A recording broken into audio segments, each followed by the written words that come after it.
I'm in the weather, I'm in the environment before I ever get to my location. And so there's a sense of kind of preparedness that helps me to kind of get in the mindset that here I am, let's paint this stuff. I've already been feeling it, seeing it, soaking it in. It's already informing my vision for the day. And now I get to let go of the handlebars and actually do some painting. We're gonna go for a ride, Ari? Gonna go? She's excited. I'm riding my bike on the very roads where I first learned to ride bike. When I got this e-bike and I unpacked it and I sat onto it for the first time, I looked at it and I thought, something feels very familiar about this. This brings me back to my childhood. When I was 5 or 6 years old, my grandpa and grandma bought me a bike, my first big bike, big girl's bike. And in true grandpa and grandma fashion, they went a little bigger so I could grow into it. And, you know, that's the frugal Depression era way, I guess.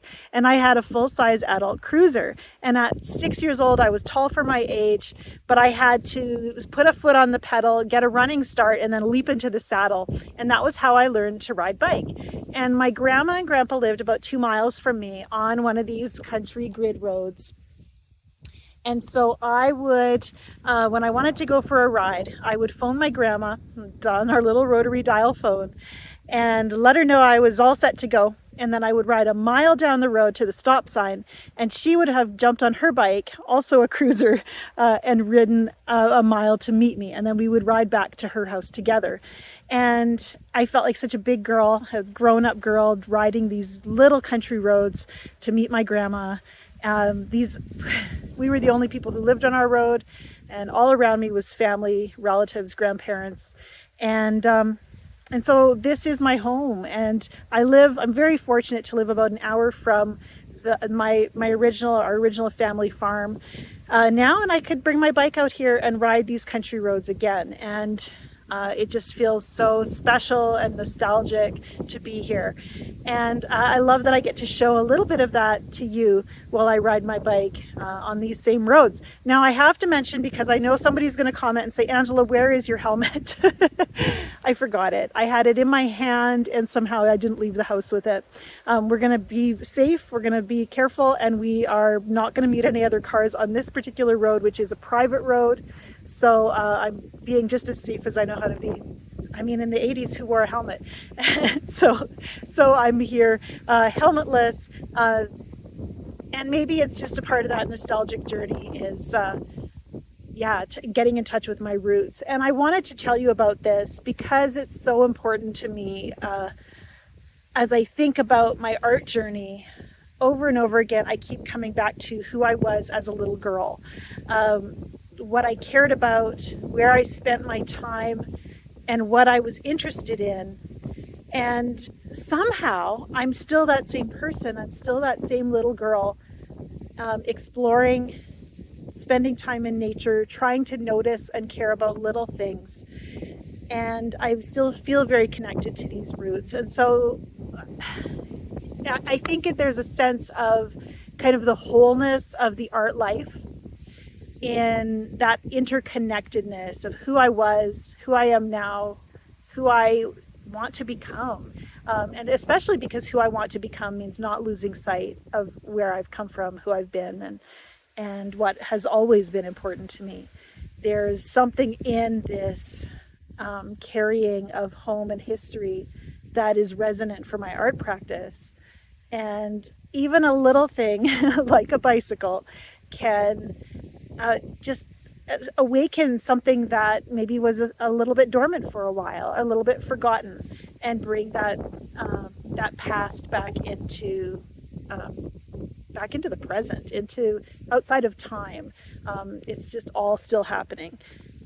Something to think about as for me as an artist, and the things I want to share in my art.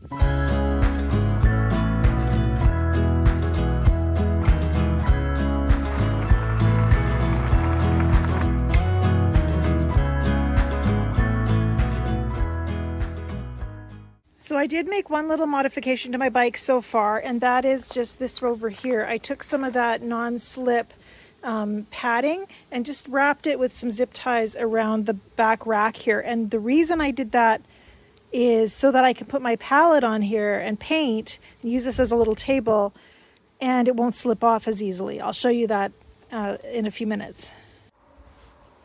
Look at this view. I haven't been down this road in a long time, and one reason is because it's further than I like to walk. And love the fact that I can just hop on my bike, and here we are. I'd like to show you a little bit about how I use this GoTrax bike. So we have the little monitor right here, and this is after the bike's been charged up, I just have to head over to this M button, which is the master power button.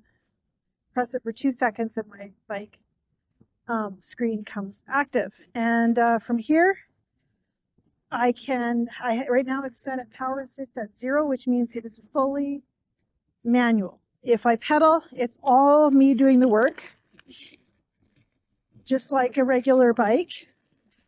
And because I'm doing all the work, it is just as hard as you would expect it to be if you were riding a 60-pound bike uphill. But if I hit the power assist button, this plus button will give me a power assist of 1, and suddenly my pedaling gets a lot easier. Anybody have advice on a cuter helmet? I'd love to know about it. I had to borrow this one from my son. Okay, let's cruise, baby. Got pedal assist set on 4, which is high.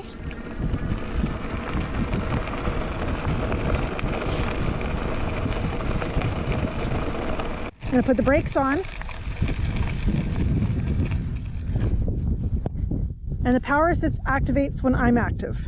If I'm not pedaling, it's not doing anything. I also have this throttle over here where my thumb is. And this gives me the ability to go. And I can press the throttle, and I don't even have to pedal. My feet can stay still on the pedals, and the bike does all the work. Now, personally, I like the power assist. How nice it is to be able to pedal, just like I always have riding my bike, but know that there's no hill that I can't tackle.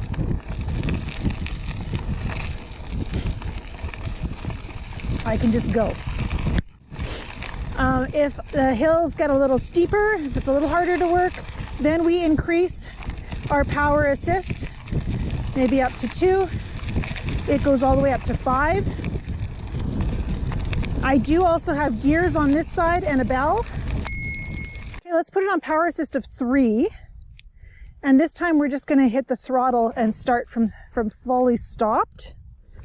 There we go. Feet off. Rest on the pedals. Relax.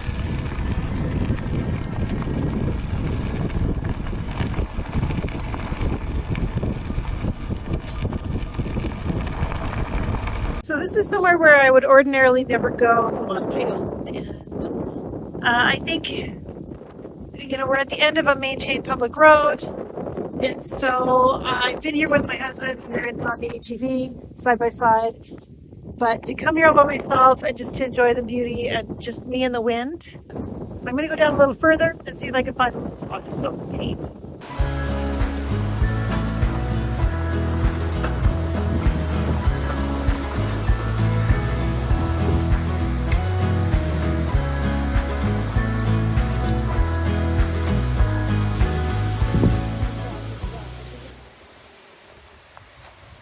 You can see how I've added zip ties and a little bit of non-skid matting just to create a surface so that my easel doesn't slide around, and it's working really well. So beautiful. I'm just here to be in the moment today. It's really not about perfect renditions. It never is for me. Just enjoy knowing that while other people are out there procrastinating, having said they would paint this weekend and then not, you actually went out and did it. So you have to be smug even when your painting doesn't turn out. I mean, that's really what they talk about when they say art is a gift, isn't it? I joke, I kid, but it is really about the experience. That's what comes first, second, third, it's all the things. Come look at the landscape. Be like me, get a little nervous and paint too quickly, that's okay. Sometimes that fear of indecision actually helps teach you to make better, quick decisions, and that's powerful. And sketchbooks are made for experiences and memories. Oh, that yellow. What if a tree looked like a scribble? Let's find out.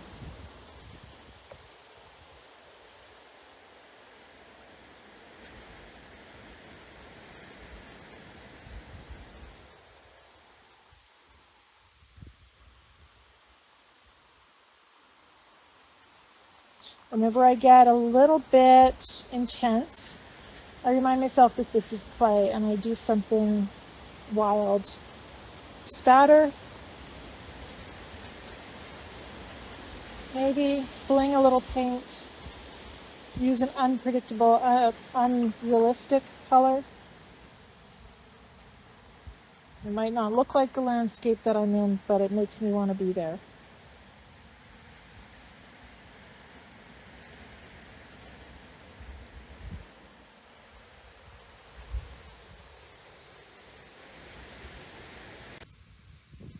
We got vibrance, people. So another way to do this, the saddle of the bike is not only comfortable, but it is actually a good place to set a sketchbook if your hand gets tired. Sometimes though, if you set yourself up to be really comfortable, you will find that you end up painting longer than you should. And by this I mean sometimes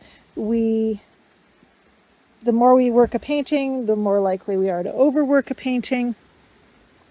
And so sometimes having a little discomfort, a little bit of a stretch to reach your palette, for example, a little bit of maybe a back that starts to get sore after a few minutes, reminds us to stop before we overdo our painting and take it maybe further than we want to, further than we should. I know that my personal perspective of a painting is generally that it needs more when it really doesn't, when it maybe needs me to be more intentional, more thoughtful.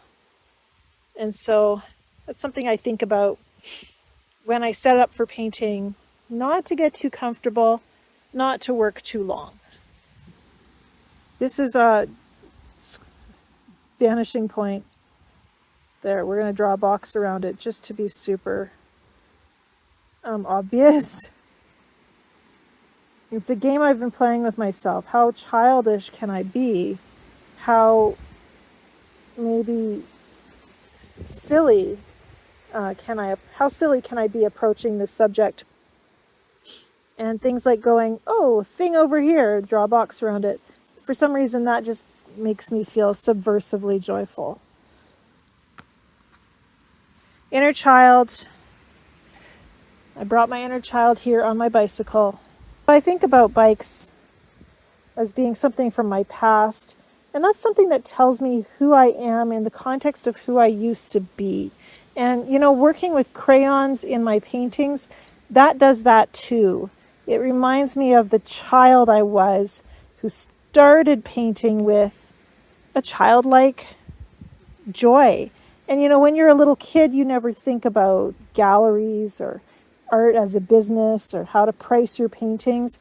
In a sense, your art is really cheap because we would, as a kid, you know, you make a painting and then or a drawing and you give it away. Sometimes I've been given drawings by little kids I just met, and it's almost embarrassing. It's such a generosity of, I like you, here's something I made, and we don't know what to do with that. As adults, we tend to, you know, value stuff in a different way. And so as I think about recapturing that childlike joy, it reminds me that I don't have to be too precious about my art. I can make something vibrant and then add more vibrant color over top of it. We're not toning it down today. We're just here to play. And look at how kind of ferociously brave those little blocky shapes are. I love that. It makes me excited. So what it comes down to for me is that having this e-bike has opened up some new roads. New roads, here we come. I was just thinking, you know, there's a little gas station down the road, a few more miles. They have ice cream. You know, I can feel the wind. It was actually quite breezy today, and if I had a manual bike that I was riding, I probably would have not wanted to ride. I'm not in condition to ride a manual bike. You know, those use muscles that take a little while to get used to, and every year I think I should bike more, and every year I don't, because we live on a hill. It's uphill to go anywhere. It's uphill to come back. It's a lot of work to get into shape to ride. And so with the e-bike, I get to have the immediate accessibility of being able to ride, and then, you know, toning it back, going full manual if I want to, once I get my muscles back in condition. One thing I have to say is that the saddle of this bike is really comfortable, much more for the rider I want to be, which is the childlike one, the girl who's in the world. And that's really what I want my life to be about. Hearing the wind, feeling the air, being in the weather, some of the weather. You know, my GoTrax e-bike is not designed to be ridden in the rain with an electronic, all the electronics on it and the battery. We're going to avoid getting caught in the rain. But, you know, ultimately, there's a connection here with the environment that is really important to me. Sometimes when I go painting on location, I show up in my car, I get out of my air conditioning, I gather up all my stuff, and I get attacked by the weather. I feel the wind, I feel the bugs. It's a lot to get used to, and then I have to get in the mindset to paint it. With the GoTrax, I feel like one thing that's happening is I'm in the weather, I'm in the environment before I ever get to my location. And so there's a sense of kind of preparedness that helps me to kind of get in the mindset that here I am, let's paint this stuff. I've already been feeling it, seeing it, soaking it in. It's already informing my vision for the day. And now I get to let go of the handlebars and actually do some painting. So that means a lot. As I'm sitting here on the ground, I'm looking over all around me. There's more beautiful and interesting things to paint. There's not going to be that many beautiful fall days like this left. And so I'm really glad that I get to make this a part of my life, a part of my job, that I get to experience this environment and then sit here and paint it.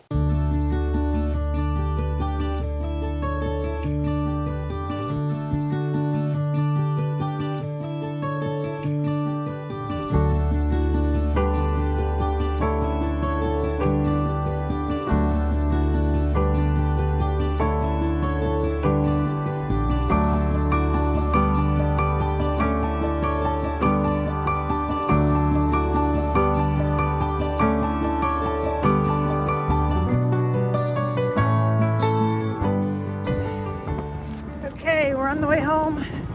I've actually gone quite a ways today. My butt is starting to feel it. I am not in shape for this, and yet it was doable. But I want to see how this hill is for a tired girl. This hill is my nemesis most of the time. I am struggling to get to the top. Well, I would be walking a bicycle up here. So can we do it?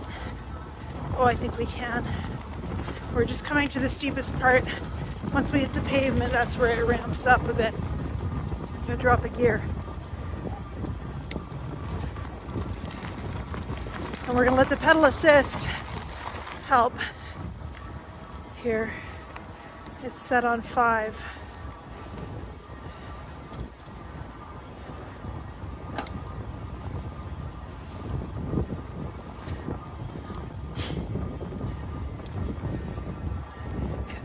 increase throttle and do less with my feet. Let's try it. It's working hard, so it's not fast. You can see it's going though, even if I don't pedal. My feet are still moving. Okay, so I just got home. 37 kilometers, that's 28 of those were today. No condition. I'm gonna probably be a little sore tomorrow just because this is not a seat I sit on often, but it was totally doable for reasonably fit me. I want to point out as well the energy bar dropped down. I've got 3 bars left, so not a lot of distance left on that. About half of that was in the last 3 miles, but that's partly because of the hills I was on. So how many kilometers you get on a battery charge is definitely going to depend on a lot of factors, like just how hard you're making the battery work. And so that's just something to keep in mind. As you get to know the bike, you'll be able to anticipate how long it's going to take till you drain that battery and how far you can go on a charge.